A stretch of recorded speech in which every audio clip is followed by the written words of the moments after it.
안녕하세요. 북클럽 비바 오늘은 부활 3부의 8, 9, 10 3개장을 할 생각입니다. 이제 네흘류도프가 카츄샤와 같이 시베리아 유형길을 함께 가고 있죠. 죄수들이 먼저 이동하고 네흘류도프는 바로 뒤따라서 마차를 타거나 따라가고 있는데요. 사실 조금 더 길게 하려다가 11장부터 정치범들 얘기가 나와요. 그래서 정치범들 얘기는 좀 묶어서 하는 게 좋을 것 같아서 8, 9, 10으로 잘랐습니다. 먼저 이 얘기를 하기 전에 톨스토이가 부활을 1889년부터 99년까지 쓰잖아요. 그래서 99년에 탈고를 해서 출간을 하는데 부활을 마무리할 때쯤 1897년, 98년에 톨스토이가 예술론을 씁니다. 이 예술론에서 본인이 안나 까리니나 같은 작품, 정말 지금도 많은 소설가들이 뛰어나다고 칭송하는 그 작품에 대해서 내가 무슨 장교와 귀족 장교와 유부녀가 바람난 이야기, 그래서 여자가 죽고 이런 얘기를 내가 썼단 말인가 하고 안나 까리니나 발표하고 나서 좀 지난 다음부터 톨스토이가 고민을 되게 많이 해요. 자기의 소설이 과연 러시아의 현실, 이 세계가 처한 현실에서 이게 과연 얼마나 적절한 예술인가, 훌륭한 예술이란 무엇인가 하고 고민을 하면서 본인이 쓴 소설을 배츠가에 태우고 그러면 부인이 막 거기서 원고 찾아가지고 이렇게 좋은 걸 왜 톨스토이는 막 초고 쓰고 버리고 그럼 부인이 또 이렇게 찾아가지고 보면서 다시 정서해가지고 출간하고 막 그랬던 게 이 후반부에 아주 뛰어난 중단편들이 나와요. 근데 신부 세르게이나 하지무라트나 이 훌륭한 작품들이 정말 많습니다. 그런데 이 톨스토이가 말년에 이 부활이라는 장편으로 마무리할 때쯤 본인의 예술론도 집필을 하죠.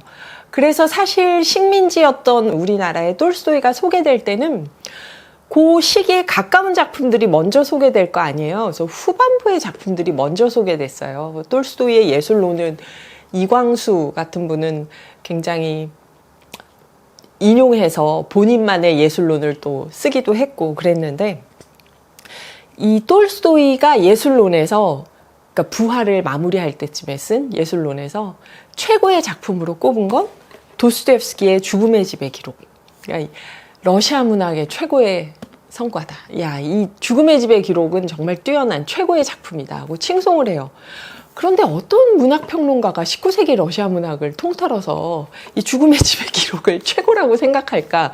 저는 별로 동의가 안 되거든요. 그러니까 그때 톨스토이가 뭘 고민했는지를 알 수 있는 거죠. 이 죽음의 집의 기록이 나쁜 작품이란 뜻이 아니라 이 죽음의 집의 기록은 1861년, 2년, 60년, 61년, 62년 요때에 발표되고 단행본으로 나왔습니다. 이 작품을 쓰기 전 10년을 도스토옙스키는 실제로 시베리아에서 보내요. 그러니까 전 세계 문학사에서 이 부활에 나오잖아요. 시베리아로 갈 때 남자들 머리 반 깎고 반만 남기고 머리칼 반은 밀어버리고 죄수라는 표시로 발에 족쇄 채우고 그리고 수갑 차고 이러고 가잖아요. 도스토옙스키가 그걸 한 거예요. 그래서 도스토옙스키가 그리고 그 시베리아에 가서 유형을 가서 그 죄수들 사이에서 지낸 거예요. 4년 반. 그렇게 실제로 그거를 거기 가서 겪었던 작가는 도스토옙스키밖에 없죠. 그렇게 물론 이제 스탈린 시대나 이후 소비에트로 오면 소비에트 작가들 중에서 유형을 갔던 사람들이 있고 수용소에 갔던 사람들이 있고 수용소에서 지내는 걸로 문학 작품을 쓰는 경우도 있는데 그거보다 훨씬 열악했던 19세기에 그야말로 여기서 인권이란 말은 우스운 거예요. 거기서 정말 도스토옙스키가 정말 처참한 바닥의 감옥 생활을, 유형 생활을 하고 난 다음에 한 4년 정도 갔던 게 정치범이었죠. 도스토옙스키는 러시아 정교나 러시아 짜르에 대해서, 정부에 대해서, 정교 일치 체제에 있던 러시아에 대해서 비판했던 벨린스키라는 유명한 평론가가 있어요. 벨린스키가 고골에게 보낸 편지, 그거를 독서 모임에서 읽었다는 죄목으로 비밀 감옥, 요새 감옥에 갇히고, 페트로파블롭스크 요새 감옥에 갇히고, 또 거기서 이제 신문을 당하고, 그리고 사형 선고를 돼서 사형장에 갔다가, 이건 굉장히 많이 알려진 이야기죠. 다음 줄에 도스토옙스키가 있는데 사형당할 차례로, 그때 짤의 특사가 와가지고 이 사람들을 다 사형을 면해준다. 시베리아로 가라. 사실은 짜여진 각본이었지만 굉장히 드라마틱하게 짤의 어떤 은혜와 자비를 보여주는 그런 사건으로 이제 연출을 했던 거죠. 그리고 도스토옙스키는 시베리아로 유형을 가는데, 사형을 선고받고 19세기 러시아 문학만이 아니라 전 세계 문학에서 사형을 선고받고 시베리아에 가서 4년 반 유형수 생활을 하고, 그리고 석방이 됐을 때 못 올라와요. 그 다음에 이제 군 생활을 또 몇 년 더 해야 되는 거예요, 거기서.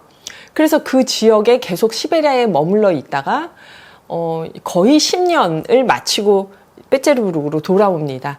그리고 빼제르부르크로 돌아와서 이 죽음의 집의 기록을 발표를 한 거예요.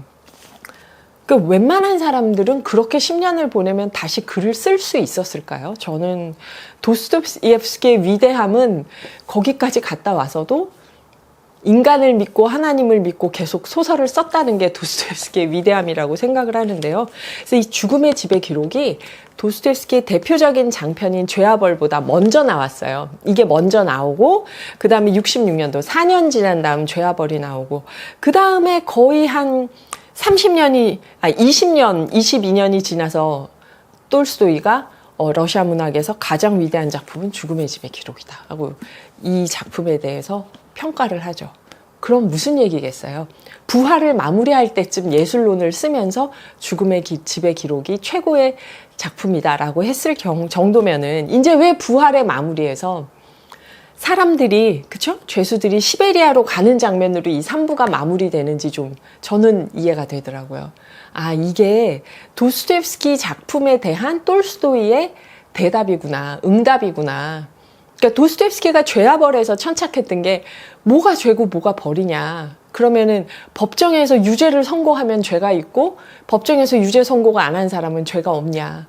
우리가 죄를 지은 사람을 시베리아로 유형을 보냈을 때 그 사람은 그럼 갱생이 되냐. 우리는 제대로 된 감옥과 처벌 제도로 지금 선을 구현하고 있는 거냐. 굉장히 많은 질문들을 하잖아요.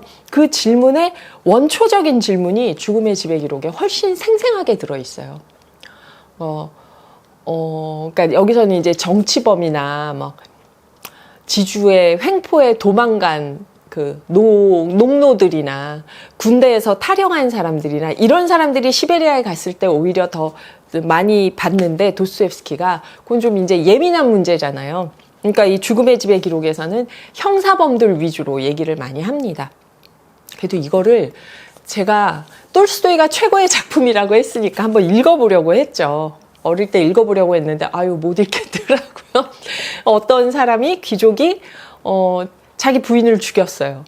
그래서 그 죄로 이제 시베리아에 형사범으로 간 거예요. 그 사람이 시베리아 형무소 생활, 시베리아의 유형 생활이 어땠는지 수기를 남겼는데 내가 그 수기를 발견했다. 그래서 여기 이렇게 여러분에게 알린다 하면서 죽음의 집의 기록을 발표를 한 거예요. 여기서 정말 생생하게 나오죠. 바닥에 있는 그 모든 처우가 바닥에 있는 사람들이 스스로를 과연 죄인으로 여기는지, 서로 어떻게 살아남기 위해서 무슨 행동을 하는지, 또 여기 제복을 입은 그 교도소장이라고 해야겠죠? 이 유형지의 형무소장, 감옥의 소장, 이 사람들을 총지휘하는 장교는 어떤 행동으로 이 사람들을 대하는지, 이 내용들이 나중에 20세기에 미셸 푸코가 쓴 근대사회의 감옥과 사법제도, 학교, 이런 여러 국가기관들이 사실은 무슨 역할을 하는가에 대해서 미셸 푸코가 썼던 그 모든 얘기가, 적어도 감옥 부분은 죽음의 집의 기록에서 도스토옙스키가 이미 다 말을 했어요. 그러니까 이 작품을 최고로 꼽은 톨스토이가 저는 물론 너무 문학이 옳고 그른 걸 얘기하는 게 문학이냐 하는 반론도 있겠지만, 저는 톨스토이가 개인의 자유가 국가와 이런 역사 속에서 어떻게 지켜질 수 있는가. 그리고 그 개인의 자유가 담보되지 못할 때는 우리가 과연 선이나 도덕의지 같은 걸 가질 수 있는가. 예술이라는 게 가능한가. 그런 아주 돌아보면 20세기 내내 가장 핫한 주제를 여기서 얘기를 했구나 하는 게 새삼스럽게 느껴져서 지금은 재밌게 읽고 있습니다. 지금은 재밌게 읽고 있는데 그래도 좀 끔찍해요. 중간중간. 끔찍해요. 어릴 땐 제가 정말 싫어했어요. 이 작품. 그런데 이 작품이 부활 안에 담겨 있는 거예요. 한번 생각해 보세요. 우리 1부부터 쭉 얘기했던 거. 그 카츄샤는 과연 그러면 카츄샤를 재판했던 재판관, 검사, 변호사들이 더 도덕적이었는가? 카츄샤가 도덕적이었는가? 카츄샤는 심지어 무죄인데 유죄가 됐어요. 근데 그걸 무죄로 밝히는 거에도 이 사회제도 안에 얼마나 많은 벽이 있는가? 네흘류도프는 과연 카츄샤는 그 시베리아로 가고 네흘류도프는 자유인인데 그럼 진짜 죄는 누가 지었는가? 그리고 과연 이 시베리아로 가는 죄수 행렬에 이 비인간적인 여러 가지 사건들이 나오잖아요. 이 사람들을 그렇게 모아서 시베리아로 데리고 가는 것, 혹은 감옥 안에 가둬두는 게 이 사람들을 과연 교화시키는가, 바꾸는가, 죄인들을 그러니까 우리가 살고 있는 사회에 이 사람들이 없으면 된다. 여기가 안전하면 된다고 추방시키는 거지. 그 추방시키면서 그 사람들을 마치 무슨 교화시킬 수 있는, 갱생할 수 있는 어떤 그 프로그램인 것처럼 얘기하지만 감옥과 사법제도는 결코 그렇지 않다. 정말 죽음의 집의 기록에서 도스토옙스키가 얘기했던 그 모든 걸 부활에서 톨스토이가 이렇게 다시 극화해서 도스토옙스키보다는 훨씬 사람들이 감정이입하기 쉬운 방법으로 극화해서 다시 보여줬구나 하고 죽음의 집의 기록을 왜 최고의 작품이라고 했는지가 이해가 되더라고요. 그래서 여기 보면은 이제 8장, 9장, 10장에서요. 많은 분들이 톨스토이의 부활을 도스토옙스키의 죄와 벌에서 살인과 재판과 유형과 사람들의 죄의식과 과연 회개할 수 있는가, 부활할 수 있는가 했던 그 모든 거를 도스토옙스키의 초기 작품이 톨스토이의 말년의 작품에 와서 이게 반영이 돼 있는 게 아닌가 하는 생각들을 하는데, 잠깐 생각해 보면 죄와 벌보다 훨씬 더 강렬한 작품이 그 앞에 있었던 거죠. 죽음의 집의 기록. 심지어 톨스토이가 직접 말했죠. 부활 마무리할 때 이 작품이 러시아 문학에서 최고다 그러고. 그러니까 도스토옙스키의 문제의식이 실제로 도스토옙스키가 10년가량 시베리아에서 겪고 느꼈던, 목격했던 많은 것들이 톨스토이가 그로부터 20년, 30년이 지나서 부활로 완성했던 건 아닌가? 이런 생각도 하게 되고요. 부활의 그래서 8장, 9장, 10장을 보면요. 8장에서는 또 네흘류도프가 이제 지난번에 7장에서 그 어깨가 넓은 아주 건장한 여관의 청년이 네흘류도프를 데리고 이 임시 숙박소 앞까지 데려다 주고 가죠. 자기는 그 시베리아의 아름다운 여자들과 함께 사라지고 네흘류도프 혼자 남겨두죠. 네흘류도프가 이제 장교를 만나고 싶다. 여기 호송대 대장을 만나고 싶다 해서 안내를 받아서 들어가요. 들어갔는데 들어가면서 입구를 이렇게 묘사합니다. 간이 숙박소에 세 채가 있는데 한 채는 죄수들, 한 채는 호송대의 병사들, 또 한 채는 장교와 여기 사무원이 쉬고 있는데 얼핏 생각해봐도 비율이 너무 다르죠. 여기는 150명이 묵을 수 있는 곳에 450명을 집어넣었어요. 죄수들은.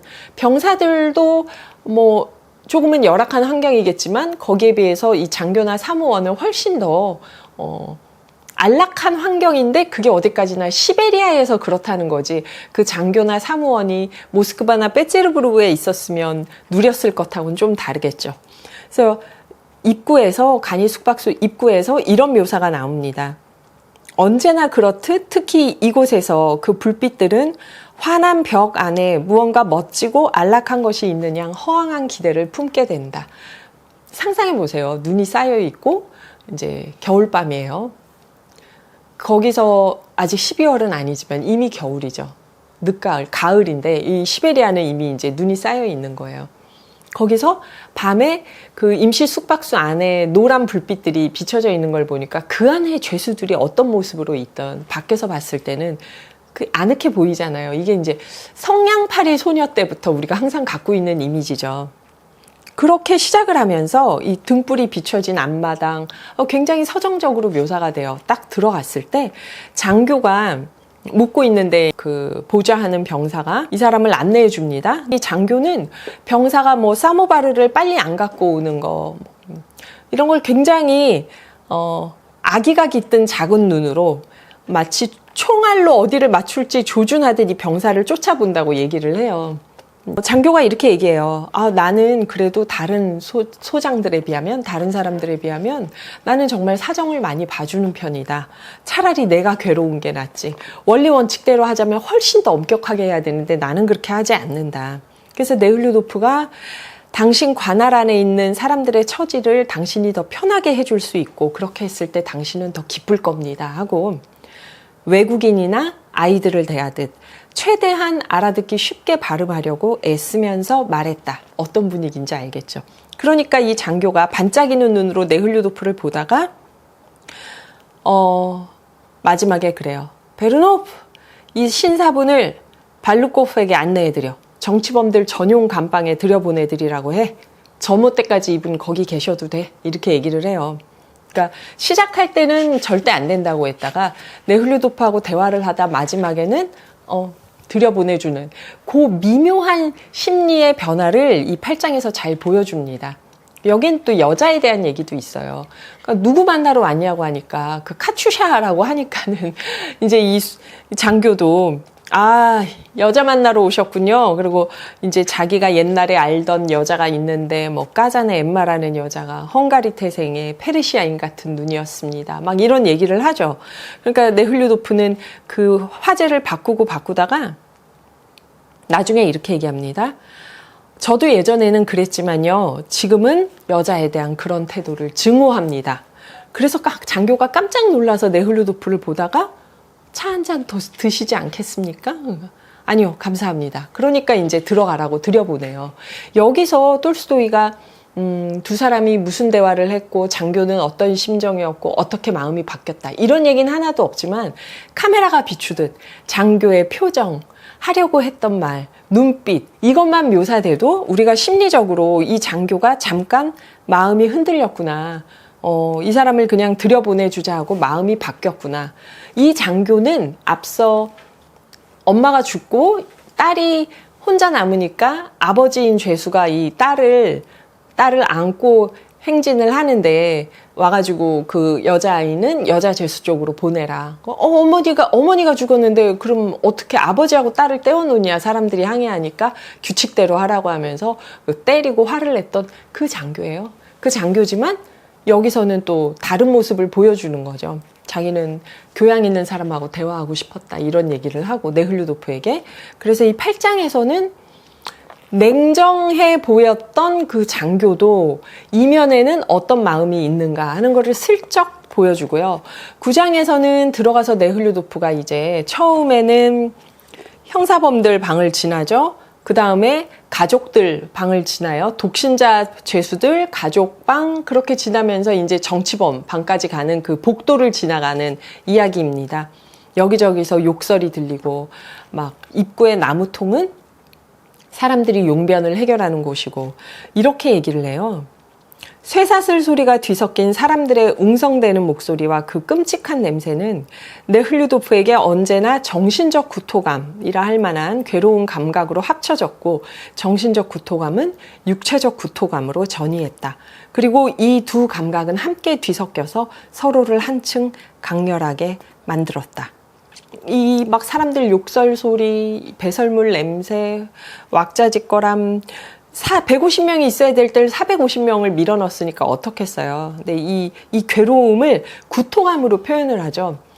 여기서도 이제 저는 좀 사르트르의 구토 생각이 나더라고요. 이 구토감은 앞에서도 또 나오거든요. 정말 뭘 잘못 먹어서 구토가 나는 게 아니라 불편한 사회적 현상에 대한 불편한 감정을 이렇게 표현을 한 거죠.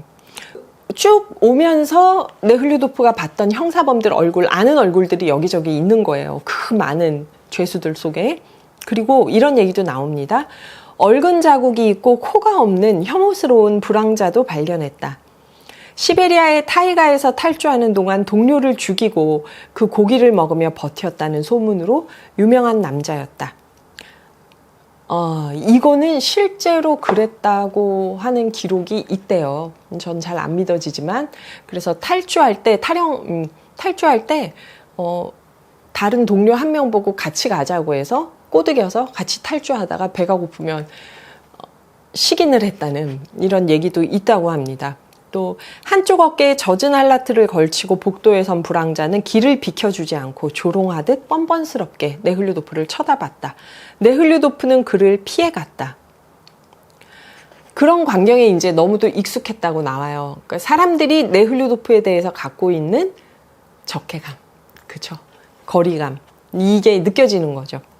그러면서 이렇게 얘기합니다. 지난 석 달 동안 똑같은 400명의 형사범들을 온갖 다양한 상황에서 숱하게 보았다. 무더위 속에서도, 죄수들이 족쇄를 끌면서 일으키는 구름 같은 먼지 속에서도 보았다. 길에서 휴식하는 모습도, 따뜻한 시기에 간이 숙박소 앞마당에서 노골적으로 음탕한 짓을 벌이는 끔찍한 장면도 보았다. 그래도 그들 속으로 들어갈 때마다 지금처럼 관심이 자기에게 쏠리는 걸 느꼈고 그 앞에서 수치심과 죄책감이라는 괴로운 감정을 맛보았다. 가장 괴로운 건 이 수치심과 죄책감 속에 도저히 극복할 수 없는 혐오감과 공포감이 섞여 있다는 것이다. 그 상황이 되면 누구라도 그렇게 되지 않을 수 없다는 걸 알면서도 혐오감을 억누르기 힘들었다 하고 나와요.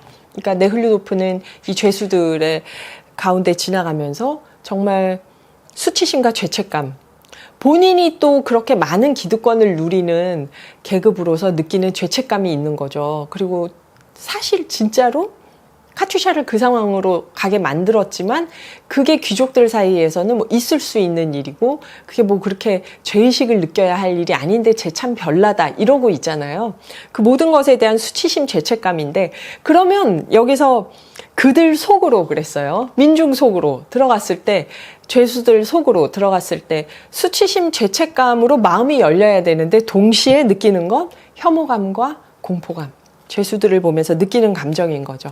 그래서 이렇게 혐오감과 공포감을 느끼는 자기 자신이 또 싫죠. 그런데 이 제일 끝에 정치범 밤이 있어요. 그래서 이 복도를 걸어서 정치범 방으로 가는데 누가 하는 말이 귀에 들립니다. 저놈들은 좋겠다, 기생충 같은 것들. 저 악마 같은 놈들에겐 아무 일도 없겠지? 배도 안 아플걸? 누군가가 목신 소리로 불쾌한 욕설을 덧붙이며 말했다. 이 악마 같은 놈, 기생충 같은 놈은 뭐예요? 다 네흘류도프 같은 귀족들을 얘기하는 거죠. 저기에 찬 조롱하는 웃음소리가 들렸다. 이렇게 네흘류도프가 다른 죄수들 시선에서는 어떻게 비치는지를 보여주면서 10장으로 갑니다. 10장에서는 독신자 방을 지나치자 네흘류도프를 안내하던 부사관이 저 못대 데리러 오겠습니다 하고 가요. 이제는 정치범 방인 거거든요. 그래서 정치범 방 쪽으로 가려고 하는데 어떤 죄수가 족쇄를 손에 쥔 채 맨발을 빠르게 움직이면서 불쾌하고 시큼한 땀 냄새를 확 풍기며 벌써 여기만 해도 불쾌하죠. 불쾌하고 시큼한 땀 냄새. 네흘류도프에게 가까이 다가와 은밀하게 속삭였다 하면서 저 사람들이 젊은이 한 명을 완전히 엮어서 술을 먹여가지고 바꿔버렸어요. 징역 가는 사람이 유형수하고 조금 더 가벼우니까 유형수가 바꾸고 네가 나 대신 징역을 가라. 나는 너 대신 유형을 간다. 하면서 이름을 까르마노프라고 하라고 했어요. 그의 편이 되어주십시오. 우리는 그럴 수가 없습니다. 저들이 우리를 죽일 거예요. 그러면서 불안하게 주위를 두리번거리면서 살짝 귀뜸하고 사라져요. 이제 그 죄수들 사이에서 힘 있는 사람들이 그렇게 했겠죠. 자기하고 얼굴이 비슷한 젊은이에게 너 나랑 바꾸자 했는데 그거를 다른 죄수들이 다 알지만 말리거나 얘기를 할 경우에는 뭐 교사를 당한다는 얘기가 쥐두서에도 모르게 와서 죽여버릴 수도 있고 어떤 일이 일어날지 모르니까 다들 그걸 알면서도 겁이 나서 말을 못하는 거예요.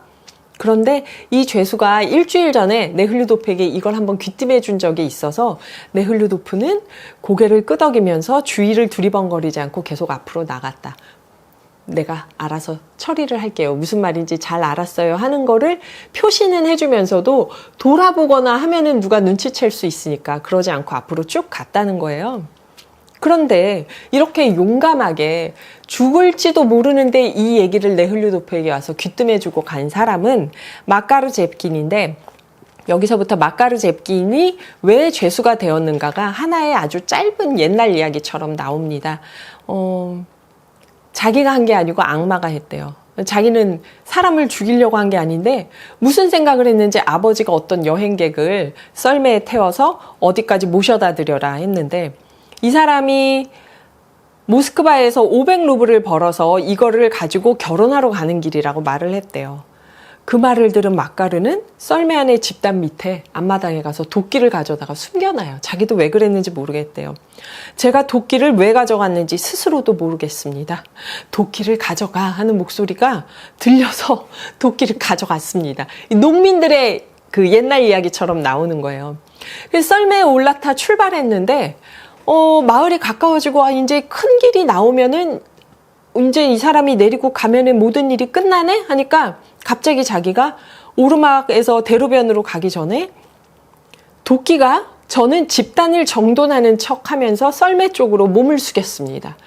그런데 도끼가 제 손으로 뛰어드는 것 같은 거예요. 자기가 잡은 게 아니라는 거예요. 그 남자가 뭐야 하고 돌아와서 도끼로 세게 내려치려고 했는데 그 남자가 마카르의 손을 잡고 이 나쁜 자식 하고 눈 위에 넘어뜨렸어요. 근데 마카르는 자기가 생각해도 이게 너무 미친 짓이었기 때문에 맞붙지 않고 그냥 순순히 굴복했다고 나와요. 마카르가 힘이 더 세고 죽이려면 죽일 수도 있었겠죠. 내가 무슨 짓을 하는 거지 이러면서 그냥 순순히 잡힌 거예요. 그래서 경찰서로 끌려가서 재판을 받는데, 마을 공동체 재판을 하는데 마카르가 좋은 사람이라고 다 보증을 해줬는데 변호사 고용할 돈이 없어서 4년형을 선고받았어요. 그러니까 이 사람은 법적으로는 누구를 살인하려고 했다가 어떻게 보면 살인 미수죄겠죠. 아닌가. 살인을 죽을 뻔한 거죠. 이 여행객은 죽진 않았지만. 그래서 이 사람을 유형을 보내죠. 지금 살인범으로. 그런데 이 사람은 어때요? 지금 목숨을 걸면서 동료 죄수를 위험에서 구해주려고 해요. 이게 고향 사람을 구하고 싶은 마음에 목숨을 잃을지도 모른다는 걸 알면서도 네흘류도프에게 죄수의 비밀을 전하고 있다. 이 사실이 알려지면 그는 교사를 당할 것이다. 이러면서 10장이 끝나요. 근데 11장에서는 네흘류도프가 정치범들 방으로 들어가거든요. 이 8장, 9장, 10장을 그래서 잘 들여다보면 8장은 장교의 마음이 냉정했다가 온정을 가졌다가 어떻게 움직이는지, 9장에서는 우리가 모두 죄수라고 거기 가다 놓은 사람들이 밖에 있는 네흘류도프 같은 사람들을 어떤 시선으로 보는지, 기생충 같고 악마 같고, 달리 말하면 죄인은 니네가 죄인이지 하는 그 말이죠. 그리고 이제 10장에 가서는 그 중에 한 사람이, 살인범일 수도 있는 사람이 자기 목숨을 걸면서 동료를 구해주려고 하는 이 이야기가 나와요. 여기서 8, 9, 10장을 가만히 보면은 톨스토이가 얘기하고 싶은 건 죄수와 죄수가 아닌 사람, 시베리아로 가는 사람과 가지 않는 사람들의 궁극적인 차이가 무엇이냐, 선과 악, 내쫓아도 되고 안에서 살아도 되고 과연 그 기준이 무엇이냐 하는 걸 물어보는 것 같아요.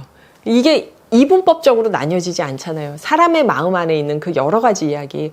특히 그 마카르가 도끼가 내 손 안으로 뛰어드는 것 같았습니다. 내가 왜 이러지? 그러면서 죽일 뻔했다는 이 얘기는, 사람 죽인 얘기하면서 이렇게 웃으면 안 되는데 얘기를 읽어보면 굉장히 코믹해요. 이 얘기는 톨스토이가 썼던 주인과 하인이라는 그 중편도 생각나게 해요. 그러니까 톨스토이의 이 부활 안에 이전에 톨스토이가 썼던 여러 작품들이 들어있다고 했잖아요. 사실은 죽음의 집의 기록이 정말 많이 들어있었네요. 지금 보니까 도스토옙스키 작품이. 근데 그 주인과 하인에서 거기는 부유한 사람이 그 하인하고 같이 이 눈길에 썰매를 타고 가요. 타고 가다가 길을 잃고 헤매다가 주인은 나중에 죽고 이 하인은 어쨌든 살아남아서 돌아오는, 그러면 과연 이 과정에서 누가 주인이고 누가 하인이었나, 자기 인생의 주인은 누구였나, 위험이 닥쳤을 때 우리는 어떤 자세로, 그리고 누군가와 주인과 하인의 종속관계라는 게 과연 그게 종속관계가 될 수 있는가, 굉장히 여러 가지 얘기를 담은 중편이 있는데요. 그 작품에서 모티브를 갖고 와서 그 얘기했잖아요, 지난번에. 그 여관에서 어깨가 넓은 그 청년이 네흘류도프를 데리고 썰매를 타고 그 임시 숙박소 앞까지 갈 때, 그때 분위기가 꼭 주인과 하인의 한 대목 같다고 했잖아요. 눈 쌓인 숲길을 둘만 가는 거예요. 캄캄한데. 거기서 네흘류도프가 신분이 높은 사람이지만 더 자신 있게 길을 찾아가고 활기찬 사람은 그 청년이었잖아요. 거기서 살짝 그 모티브를 보여주다가 여기 10장에서 마카르제프킨의 얘기는 그 주인과 하인의 관계를 좀 도치시켜서 보여주는 거예요. 그때 주인은 죽었지만 여기서 500루블을 갖고 있는 이 손님은 죽지 않죠. 그리고 그때 하인은 주인이 살아남고 어떤 생명력을 담보하는 존재처럼 나오지만 죽음의 앞에서 의연한, 여기서 마카르는 살인범의 누명을 뒤집어쓰고 시베리아로 오죠. 그러나 마카르 역시 누군가를 구해줘야 한다는 그런, 어떻게 보면 정말 그 수용소 안에서는, 그 감옥 안에서는 거룩한 행동이라고 할 수 있는 용기 있는 행동을 하잖아요. 그래서 주인과 하인에서 얘기했던 그 관계의 모티브가 여기서 마카르와 네흘류도프, 마카르와 마카르 이야기 속의 상인, 이런 관계로 이게 암시되면서 나오는 게 아닌가 생각이 들었어요. 그러니까 처음에 부활 시작할 때 카츄샤한테 뚜르게네프하고 도스토옙스키 책을 주면서, 작품을 주면서 어느 걸 읽을래? 그러니까 나 뚜르게네프 하고 고르는 대목이 있잖아요. 제가 그 대목 말씀드리면서 결코 톨스토이가 뭐 뚜르게네프를 더 좋아한다 이런 해석이 있는데, 그렇게는 앞뒤로 아무리 읽어봐도 그렇게는 해석이 되지 않는다. 그 부분은 시골 아가씨 같은 카츄샤가 좀 더 전원적이고 그 농촌 소설의 특징이 더 많이, 농촌을 배경으로 한 이야기가 더 많은 뚜르게네프의 작품, 거기에 나오는 어떤 시골 아가씨들의 모습, 이런 걸 가지고 뚜르게네프를 선택하는 거지. 그러니까 그때 카츄샤가 어떤 마음을 갖고 살고 있었는가를 보여주는 거지. 도스토옙스키 작품은 막 페테르부르크에서 그런 막 빈민가에 있는 사람들 나오잖아요. 근데 그 카츄샤의 마음에서 뚜르게네프 소설이 끌리는 그 나이대의 그런 정서를 갖고 있는 카츄샤였다를 보여주는 거지, 두 작가 중에서 톨스토이가 누굴 더 좋아했다, 누굴 더 높게 평가했다라는 그런 해석은 좀 곤란하다고 말씀드렸잖아요. 근데 이 3부까지 오면 그때 도스토옙스키를 선택하지 않았던 카츄샤에게, 어쩌면 카츄샤가 이제 산전수전 다 겪고 시베리아로 가고 있잖아요. 여기서 도스토옙스키의 모티브로 이야기를 풀어가는 게, 그 도입부에서 그래서 뚜르게네프하고 도스토옙스키 중에 누가 더 좋은지를 카츄샤한테 물어보는, 어느 작품을 더 읽겠냐고 물어보는 그 대목을 그래서 넣었을까 하는 생각이 얼핏 들었습니다. 어쨌든 이제 다음에는 흥미진진한 정치범 이야기로 넘어갈게요. 이 모든 걸 톨스토이가 70대에, 이게 19세기 말에 70대면 지금 2024년으로 치면 뭐 90대 아닌가요? 네. 그때 썼던 작품, 그때 얘기하고 있는 주제라는 거를 다시 생각해 보면 어마어마하죠. 본인이 20년 전에 읽었던, 30년 전에 읽었던 죽음의 집의 기록에 대해서 응답하고 있는 작품이 아닌가 하는 생각이 들었어요. 자, 그러면 이제 11장부터 정치범 이야기는 다음에 계속 하겠습니다. 감사합니다.